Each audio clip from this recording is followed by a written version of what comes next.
Booyah Shaka, what is up, gamers? You know we are back with the ADV tour from Jimothy Gaming. I'm not going to do a long intro this time. All I'm going to say is we are looking from the perspective of my boy Juice. It's his first ADV tour, but he's popping off, baby. This is the playoffs. This is playoffs for round 2. So let's just jump right into it, gamers. Let's just jump right into it. So we got slow mode here. Metagross lead versus a Suicune lead. There's a couple of things here. If you're really weak to Suicune, you could go straight into Boom, but going into Snorlax while High on Weedle takes advantage of that. Again, Juice, High on Weedle, same thing. Looks like they're going to trade some damage here. I'm guessing it's an offensive Suicune. A lot of times when you have a Suicune lead, it is an offensive one. And yes, we see the Hydro Pump there pretty much confirming, but trading a Suicune for a Snorlax completely depends on what's in the back, whether it's a good trade, but it seems like both players are willing to take it. We see an Earthquake coming out there from that Metagross. It looks like it might be banded, especially because that's a leftovers pert, so it's probably got a little more bulk, and 40% is quite a lot of damage. And seeing that Hydro Pump could be a little more offensively or defensively oriented. You sometimes see like a Hydro Pump Earthquake. You can sometimes see 4 attack defensive Swamperts, typically. Earthquake coming out there. Let me just pop back 2 turns. Okay, so we see the Hydro Pump misses Snorlax. It's a little bit unfortunate. The Snorlax is going to come out with a Body Slam on the Tyranitar. Was that right? Yes. And then he wants to stay out to Earthquake the Tyranitar, and Finch wants to double out, kind of scouting for a Brick Break or something, and then the Earthquake crit. So we love Pokemon, we love gaming, we love critical hits. Very cool. So now that he sees that it is not a Brick Break Snorlax, he wants to come back out with Tyranitar and misses a Rock Slide, gets hit by the Earthquake. I don't know that this is a viable trade, but it looks like Finch's team might just be a bit weak to Snorlax, especially if you're missing every Rock Slide, then you're weak to Snorlax. You can't beat a Snorlax if you can't hit it, right? And he forfeits right away. Okay. There's not a whole lot of high level commentary I can do with that match. I'm guessing, like, from the build, Finch's team seems very weak to Suicune in general. I'm kind of surprised that he didn't explode with Metagross turn 1, given how weak the 4 mons there are. Like, a Snorlax can kind of 1v1 it, but if a Suicune gets rolling, especially if you have a Sand Up, you know, a Suicune can get by a Snorlax. And I don't know, it's just a bit unfortunate. Looks like his team might be a little bit Dugtrio weak as well. Not really sure what we would have seen in the back, but yeah, understandable that he's frustrated missing those Rock Slides and whatnot. So a little bit of a rage quit there, but kind of understandable. He may not have seen a way to win. So this time we come out with a Skarm versus Metagross lead. Goes straight into Magneton. A Skarm probably sets up a Spike, and we'll see if it's a Magneton, they can usually kill a Skarmory. I have been seeing a lot of people, I'm pausing this right now. I've been seeing a lot of people protect with Skarm in the face of Magneton in this tour, and I am personally not a fan of that play. You stall 1 Thunderbolt, and yes, maybe if you get into a PP stall war with a Magneton in the end of the game, that will be viable. There are certain moves where like PP stalling is very viable. I'm thinking something like a Leech Seed Celebi. Those 16 Leech Seed PP only get you so far, and you can really run out of them. But when I see a Magneton versus a Skarmory and you have a Spike down, I don't think it's a good play for the Magneton to click Substitute, but seeing how many people in this tour are just clicking Protect willy-nilly with Skarm, if you trap a Skarm with a Magneton and you have Substitute on it, especially if it's a magnet. You need magnet substitute magneton, which isn't super common. Usually you'd have substitute with leftovers. But if you have a magnet and you have that substitute, and you sub on it, and then you kill it the next turn with Thunderbolt, you're a magneton, pretty strong behind a sub. I just don't think the protect gets you much unless you're protecting in range to like live a Thunderbolt from like a non-magnet magneton. But you're at full HP. I don't know. The reason I talk about it is just because I've seen it happen so much in the story, and we do see likely a magnet magneton or a not very Spadef Skarn. So I'm just saying how I see it. If he did have sub and he was able to sub, then the Doug Trio couldn't have trapped him. So that's why I'm like, why would you protect there? The Gyarados gets a free switch in versus a Doug Trio, and if this Blissey doesn't have Thunderbolt, then this could be a really bad position. So he just goes straight for the damage. No sense in Dragon Dancing and then switching out there. It's a lot better if you can actually get some damage on this Blissey.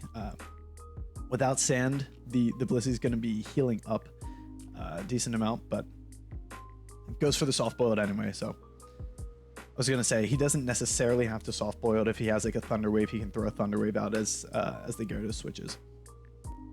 But we see Ron flex the Snorlax coming out there, and Leech Seed Celebi is actually one of the better checks to curse Snorlax. Without Sand, it's not quite as good, but if you have Sand Up and a Leech Seed on a cursed Snorlax, that's about all you can ask for. Given this position right now, this is actually looking a little bit scary, but you can still recover stall it. So if you just recover, does 70 with Shadow Ball, yeah, you really need to curse there again, and you need to boost the attack. If I'm a cursed Snorlax and I get a Leech Seed on me, I personally switch out ASAP just because I know I'm probably not winning that competition. So this is a Calm Mind, Leech Seed, Recover, Celebi. I've seen a couple this tour that are Baton Pass 4th, so just 0 attack Celebi. Funny Dragon Dancing there. I guess he was trying to catch a Celebi, trying to go for a Leech Seed, and then if he has a Dragon Dance, he can two HP Flyings might kill the Blissey. So I think going for a little bit too much setup on High on Weedle's side. I think, yeah, if he would have just gone straight for the HP Flyings, get some more free switches, it could be a little bit more dangerous. Funny mechanic tier 2. I always laugh when I see Shadow Ball, which is a physical move in Gen 3, lowering Spadef on hit. Like in newer generations, it completely makes sense. Shadow Ball is a special move and 10% chance to lower special defense. But in ADV, it's like, I'm hitting you with a Shadow Ball, which is a physical move, and then 10% chance to lower the Spadef. I just find that funny. So this is High on Weedle going for... Basically, the whole team is just looking like setup. You got the... I mean, it's like a basic physical offense, but usually on a physical offense like this, with your Metagross and your Magneton and whatnot, you want to trap the Skarm so that you can win with like DD Gira, DD... I'll pause it while I'm talking here too. DD Gira, DD Salamence. Usually you have a Snorlax that is used for checking special walls, but if you throw this Celebi on here, I guess the point of this is that Celebi plus Snorlax is a little bit better at checking some of these special attackers, and the reason I'm pointing this out as well is it's a cursed Snorlax, so the Snorlax is trying to set up as well, so it's just like everything's going for game. It's like, I hate playing against those kinds of teams. I'm more of like I like a longer game. When somebody's just setting up with every mon, it's like it either works or it doesn't. That sometimes bothers me when I'm playing against it. Anyway, we see a Meteor Mash coming out into a Swampert and gets the attack raise. Obviously, not a choice band Metagross this time. We see the leftovers come out here. And honestly, Swampert Earthquake does like... It's probably like a 3-hit KO into Metagross. So with an attack raise, it's okay. Ooh, looks like based on the EV spreads here, it looks like it's going to be a 2-hit KO. But I was going to say, with an attack raise, if it's a 3-hit KO, the Metagross can 1v1 Swampert. So protect, smart heads up play there, trying to catch a boom, trying to catch a switch. He can protect again. And now Houndweedle obviously predicting the double switch into Blissey. Very heads up play. Probably going to throw out a body slam here as the Celebi comes in, or go straight for... Ooh, okay. So I understand more. It's a curse self-destruct, not a curse rest Snorlax. So curse self-destruct. Sometimes... Did he show 4 moves? Yeah. So sometimes they give up on a... Okay. Whoop. Things happening when I'm trying to talk. Sometimes a Snorlax like that will give up on a normal stab, and they'll be like Shadow Ball, Brick Break, Boom. So that may be the case.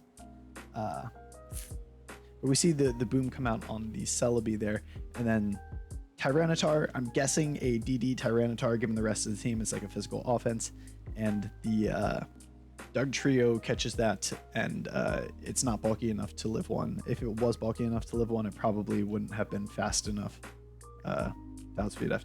Actually, now that I'm thinking about it, I think no matter what, if my memory serves me, like even a Jolly DD Tar doesn't outspeed a Dugtrio, so that might have been a stupid comment.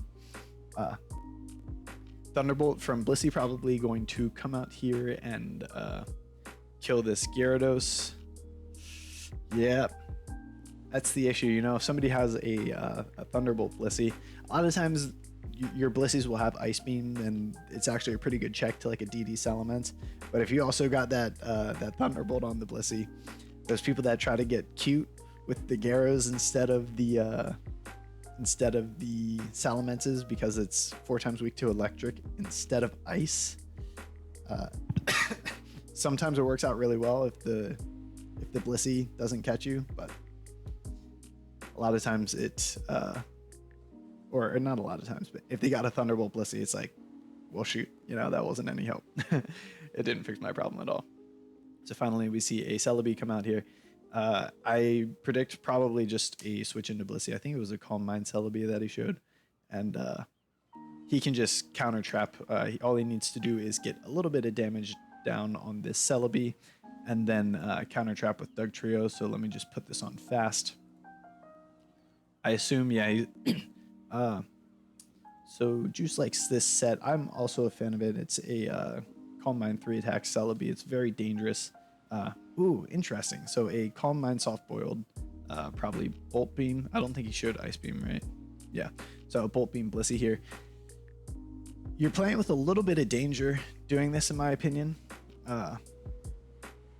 Just because if this Celebi crits a Psychic on you,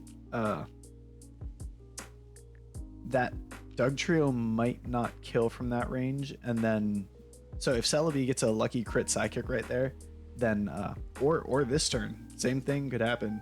Like you gotta hit it with an Ice Beam to get it down into Doug Trio range. Okay, now this could be a roll. Okay, like that, depending if that's like an Adamant Doug Trio or a Celebi, like how much physical defense is in that, like that could have been a roll. And if that was a roll and he crit the Blissey, just like I said, like you need to get that like on a Celebi set like that, you got to get the damage on it so that you can trap it like 100% with that Doug Trio, because that might have been kind of on the edge of a range. Anyways, we're going to a game 3, gamers. We're going to a game 3, and we love that because we love more Pokemon. So what is the lead matchup that we see here? Skarm again from let's see real quick. So Ketchup is that the same? No, that is a different Suicune than we see turn 1. I was gonna say, is this gonna be like his team 1 versus his team 3? Not necessarily. Another lead Suicune though, and we see Catafinch liking that he won with that Skarm, so he's gonna go ahead and do it again. Decides to Toxic on this Suicune rather than Whirlwind it out. So he might have something in the back. He might rack up some Toxic damage and then try to switch into something like a Blissey. Seeing a Hydro Pump on a Suicune is kind of like, you wouldn't expect it to have rest at that point. So Catafinch is safer. You know, he's making that assumption that I want to toxic this. It probably doesn't have rest. We see continuing juice. He's juicing up the Suicune. The namesake, he's doing it. Oh, interesting switch here going out into the Jirachi. I don't know how I like that. If this is rest, if this is Hydro Pump rest, really, really bad position for Catafinch. Ooh.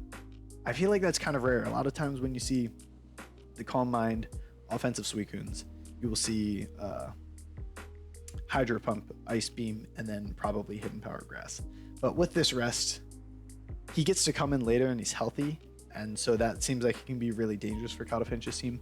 But at least he gets the whirlwind on it, because it's probably Hydro Pump, Ice Beam, so it's not Sleep Talk, Calm Mind, Rest, yada yada. But looking like a special offense here from Juice with the double Calm Mind and a Moltres. Milotic is about the best Moltres switch in that you could get, and missing a Will-O-Wisp hurts, but it depends on what's in the back. Obviously, the Will-O-Wisp will proc Marvel Scale, but I think the burn chip probably would have been more than worth it. So this is an interesting matchup. If you have a Ice Beam Suicune with a Calm Mind, it depends on what Celebi you have you're up against, but you might, like, Ice Beam could be a 2-hit KO, and sometimes you're faster than the Celebi. So it's weird. Sometimes Suicune wins that exchange, which is very frustrating, because like Celebi, you would expect it to be like the best Suicune counter, but I would guess Ice Beam is last move on that Suicune. So we do see a Leech Seed come out there. May have been able to stay out, but I think he saw how strong Suicune is in the matchup and decides, hey, I don't even want to risk it. I just want to, keep my Suicune healthy. I will deal with this later. And then this Celebi coming out here, it's either bluffing HP Fire or it is HP Fire. I'm going to say it probably is HP Fire, which critical hits the Skarmory. My head calc says +1 probably would have done like 50 or so. And this Dugtrio is not going to kill from full, I don't think. Okay, it does kill from full. Again, it depends. It could be an Adamant Dug. It could be a not as bulky Celebi. And the fact that we see, again, special offense, if you're not super familiar with the tier, you'll have all these Calm Mind Mons. Some of them are very weak to Dugtrio, like Jirachi, like Celebi. And the idea is you have Porygon 2 come out here, Trace. I'm going to let this go because he's about to start spamming Recover. So you Trace the Arena Trap, and you have 32 PP Recover. So actually, how much PP does Hidden Power have? Okay. So you can go ahead and PP stall Hidden Power, or you can Ice Beam it. Usually with Earthquake, a Porygon 2 will just spam Recover and then make the Dugtrio struggle to death. Or do struggle damage. But since he was locked into Hidden Power, that would have wasted a lot more PP of Recover. So we see Juice decide to Ice Beam there, which I think is probably the right play, because Hidden Power versus the Earthquake. The Earthquake would have done a lot more damage, so it's more beneficial to stall it out and actually use those Recover PP. So Thunder Wave coming out, yellow color, we know that can be so dangerous. We all know the dangers of paralysis. So I mean, you can't see it here, but one of the players is pretty frustrated about the paralysis, and he had some choice words in the chat. So I'm gonna guess that he may have clicked Thunderbolt on the Switch. Maybe Thunder. If it was Thunder and it hit, probably would have killed the Moltres. Thunderbolt probably wouldn't have, but kind of dangerous position. Okay, it was Thunder. So a bit unfortunate, but trying to hit a Thunder through paralysis is probably like 50% probability. Decides to go for it a second time, and unfortunate. Doesn't hit it, so a little bit of a weak spot here. And we see that this Suicune does have rest, but big difference. Juice no longer has a Celebi to soak up a Leech Seed, and so he can try to go into Moltres here, but Moltres being Leech Seeded, you can just go back into Milotic, and it doesn't quite go that well. So all of these games, this is just the game we play, man. I'm sorry. I keep pausing, but so he sees that, I guess Juice sees that he doesn't want to take the Leech Seed, and then Kata just goes into Milotic, and then Juice has to go back out into Suicune. He can just go back out into Celebi, etc., etc. He sees that sequence, so he decides, hey, I'm just going to go for the Ice Beam. We do see that it is a Calm Mind Leech Seed Celebi, and then gets frozen.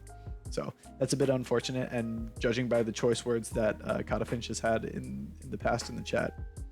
Okay, that one was funny. This time he drops a, did I do something wrong in a previous life? I'm sorry, Kata Finch. That's it's sad to be in the position that you are currently in. We see the Dugtrio come out on the predicted Thunder, and traps the Celebi, and I would stay out here, and it probably won't kill, but okay, I was gonna say it probably won't kill, but getting the Hidden Power Bug off onto this Celebi would then put it into range of Jirachi really easily, or get it in Suicune range really easily. And Kata Finch has had all of it. He's had, I will have no more. I am done playing this game. I hate Pokemon. And so he quits a second battle. Obviously, he got the short end of the stick on hacks in some of those games. So that's really tough. But hey, Juice going on to the next round. And sorry, I actually know that who he's playing already. He's going to play ABR in the next round, and ABR is an excellent multi-generational player, multi-generational talent. So looking forward to some really good games there. Get out of here. What are you still doing?